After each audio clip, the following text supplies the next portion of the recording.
पहला पाप जो गर्भपात कराते हैं, पहला पाप तुमने अतिथि की हत्या की है।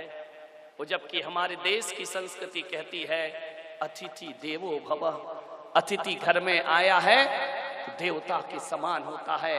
हमारे यहाँ तो लिखा अतिथि संविभाग, यदि भोजन कर रहे हो और कोई अतिथि आ जाए तो आधा भाग अतिथि को भोजन में दे देना चाहिए। ये हमारी संस्कृति है, ये हमारी सभ्यता है। एक बच्चा गर्भ में आया, भाई अतिथि था, एक मेहमान था, उसका सत्कार तो नहीं किया, उसके हत्यारे हो गए थे। सब ध्यान रखिए। दूसरा पाप, तुमने एक गर्भ में पल रहे बच्चे की हत्या नहीं की, बल्कि एक शरणागत के हत्यारे हो तुम। और हमारे देश की संस्कृति ये कहती है कि शरण में यदि शत्रु भी आ जाए, शत्रु का भाई विभीषण भी आ जाए, तो राम उस विभीषण दुश्मन के भाई को भी गले से लगा लिया करते हैं। कैसी रामायण पढ़ते हो आप? आपके घर में एक बच्चा आया है, वह आपकी शरण में आया है, पालनहार ही मारनहार हो गए, बाढ़ ही खेत खाने लगी, कैसी होगी जिंदगी हमारी? विचार करिए। एक शरणागत की हत्या की है तुम। तीसरा पाप, तुमने दीनहीन अनाथ की हत्या की है। इतने ही तुम्हारे बाजुओं में ताकत थी तो जन्म लेने के बाद मार के दिखाते। एक दीनहीन अनाथ को 3 लोगों ने मिलकर के मार डाला। 3 हत्यारे हैं उसके। वो बच्चा चीख नहीं सकता है, वो बच्चा कानून से अपनी दया की भीख नहीं मांग सकता। वो बच्चा तुम्हें अदालत तक घसीट के, अनाथ है ना वो, गर्भ में है तुम्हारे, वह अपनी जिंदगी की मांग नहीं कर सकता। 3 हत्यारे हैं ये।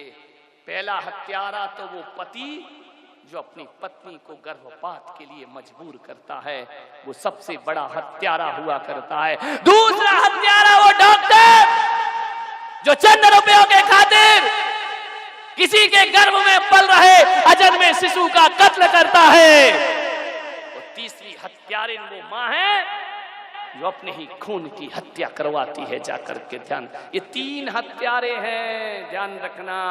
ये 3 ऐसे कसाई हैं, ये लाख तीर्थ करें, चारों धाम की यात्रा करें, गंगा नहा ले, जमुना नहा ले, ये खून के दाग कभी धुलने वाले नहीं हैं। ये तीनों हत्यारे लोग, ये तीनों कसाई लोग।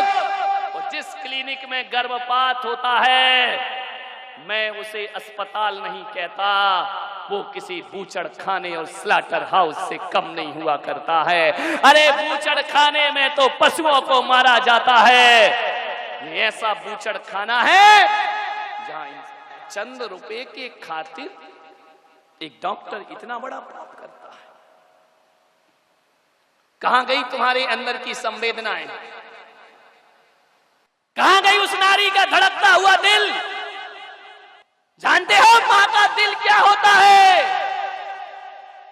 बच्चा सूखे में सुलाती है, खुद गीले में सोती है, वो दुनिया में मां हुआ करती है। मां तो वो होती है खुद भूखी रहती है लेकिन बच्चे को आंचल का दूध पिलाया करती है। मां तो वो होती है कि अपनी जान लुटाना पड़े लेकिन बच्चे को जीवन दान दिया करती है। यूं तो आंधी तूफान आए तो मां की नींद नहीं टूटती रात को, लेकिन बच्चा थोड़ा सा कुनमुना जाए तो गहरी नींद भी मां की पल भर में टूट जाया करती है। अरे मां का हृदय तो गुलाब की पंखुड़ियों से ज्यादा कोमल होता है, लेकिन बाहरी हत्यारिन मां, तेरा हृदय तो ग्रेनाइट से भी ज्यादा कठोर हो गया है, अपने ही खून की हत्या करा रही है। अरे जिस नारी ने गर्भपात कराया है, ये मत सोचना कि उसने केवल एक लड़की की हत्या की है या एक बेटे की हत्या की है। तुम्हें जो पाप लगेगा ना गर्भपात कराने का पाप, आपने एक बच्चे की हत्या नहीं की है, आपने भावी मुनि की हत्या की है, आपने एक साध्वी की हत्या की है, आपने एक हो सकता है आपकी बेटी जन्म लेने के बाद नहीं फंसती संसार के प्रपंच में, कोई ज्ञानमती बनकर खड़ी हो जाती, कोई विशुद्धमती बनकर खड़ी हो जाती, कोई सुपार्श्वमती बनकर के दुनिया में खड़ी। यदि वो बेटी माताजी बनती तो मैं उस महिला से कहूंगा तुमने एक आरिका की हत्या कर दी है, ध्यान रखना। यदि वो बेटा संत बन जाता, हो सकता है आपका बेटा घर गृहस्थी में ना फंसता, तो आपने यदि बच्चे का गर्भपात कराया है कि मान करके चलो एक विवेकानंद की तुमने हत्या की है, आने वाले शांति सागर की तुमने हत्या की है, आचार्य कुंद की तुम हत्यारिन हो, तुम्हें ब्रह्म हत्या का पाप लगेगा, तुम्हें संत हत्या का पाप। क्या मालूम कौन बच्चा क्या बन जाए। हो सकता है आपकी बेटी इंदिरा गांधी बनती, हो सकता है आपकी बेटी प्रतिभा पाटिल बन करके खड़ी हो जाती। तुमने आने वाले भविष्य के राष्ट्रपति और प्रधानमंत्री की हत्या की है, तुमने आने वाले संतों की हत्या की है, आने वाली देवियों की तुमने हत्या की है। अभी तक तो हमने सुना था कि पूत कपूत होते हैं, माता कभी कुमाता नहीं होती, लेकिन बाहरी कलजुगी मां तूने अपनी कोख में प्रश्न चिन्ह लगवा दिया है, तूने अपनी कोख में संदेहास्पद हो गई तुम्हारी कोख। अब कोई अवतार जन्म ना लेगा, क्योंकि हर अवतार और तीर्थंकर ये सोचते होंगे कि ना जाने किसी हत्यारिन मां के गर्भ में चले गए तो जन्म लेने से पहले हमारी जीवन लीला समाप्त। कैसी हो गई मां की ममता। तुम तो नारी हो, मालूम है तुम्हें? एक नागिन अपने बच्चे को जन्म देने के बाद खाती है। एक कुत्ती जब भूखी होती है तो जन्म देने के बाद बच्चों को खाती है। तुम्हारी जिंदगी तो उनसे भी बदतर हो गई। जन्म लेने से पहले कोख में अपने बच्चे को खा जाया करती हो, उसकी जिंदगी को बर्बाद कर दिया करती हो, उसकी जीवन लीला छीन लिया करती हो। गर्भपात कराने वाली स्त्री नागिन से भी बदतर हुआ करती है, ध्यान रखना। क्या होती है मालूम?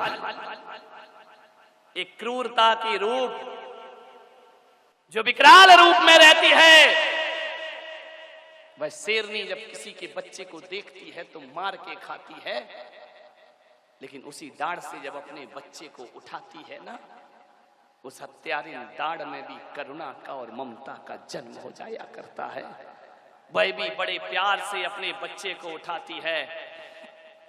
एक हिरनी भी शेर का मुकाबला कर लेती है। हिरनी भी अपनी शक्ति को नहीं देखती है। आचार्य मान तुंग कहते हैं, जाती है मृगपति के आगे प्रेम रंग में।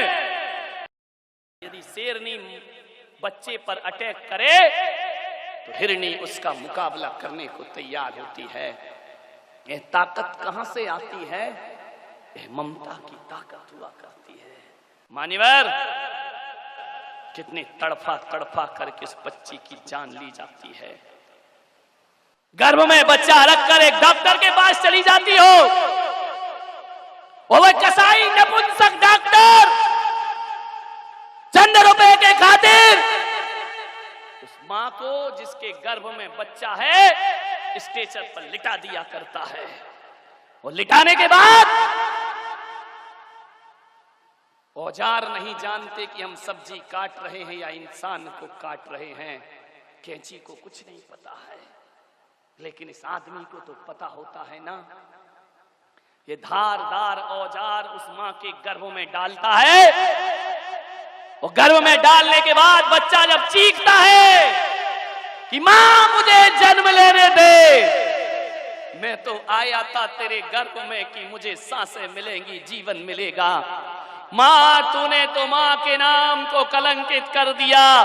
कैसी पथराई छाती होती है उस मां की कि वह लेटी लेटी गर्भपात कराती रहती है। तेज धार वाला चाकू जाता है, कैंची जाती है, धीरे धीरे उस बच्चे के पैर की उंगलियों को कतर कतर के रख दिया जाता है। आप विचार करिए, बच्चा तो सोचता था माँ मेरे हाथ को चूमेगी, मैं माँ के गाल पर अपने हाथ रखूंगा, लेकिन इस हत्यारी माँ ने उसके हाथों के टुकड़े टुकड़े करा दिए, कतरा कतरा कर दिया उसे।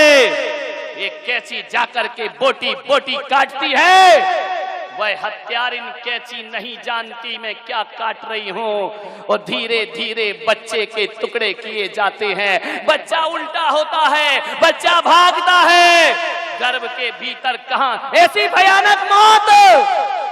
सोचो कभी रोटी बनाते समय उंगली जल जाए तो कितनी वेदना होती है, और कोख में अपने बच्चे का कत्ल करा रही हैं आप। ऐसी हत्यारिन मां है, ऐसी चट्टान हृदय। बच्चा उछल रहा है, माँ मुझे केवल जन्म लेने दे, गलती हो गई कि मैं तेरी कोख में आ गया, माँ मुझे पैदा होने दे, दुनिया में आने दे। अरे किसी कचड़े घर में फेंक देना माँ, लेकिन 9 महीने तो मुझे सांसें प्रदान कर दे। कुछ सुनाई नहीं देता उसकी कानों में, उस बच्चे की चीख गर्भ में गूंज जाती है। बच्चे के हाथ पैर लहू लुहान कर दिए, एक छोटी सी हथौड़ी जाती है और बच्चे के सिर को तोड़ती है, टुकड़े टुकड़े हो जाते हैं। उसकी चीख उसी गर्भ में गूंज कर रह जाती है, और एक पाइप के माध्यम से कतरा कतरा होकर ममता की हत्या हो जाया करती है। मान्यवर, आपसे निवेदन है, मां तो मां होती है, मां तो वो होती है कि एक बंदरिया का बच्चा मर जाए ना, तो मरे हुए बच्चे को 6 महीने छाती में लगाकर घूमती है, वो दुनिया में मां कहलाया करती है। जब तक उसके अंग अंग ना गल जाए, बंदरिया अपने बच्चे को छोड़ती नहीं है।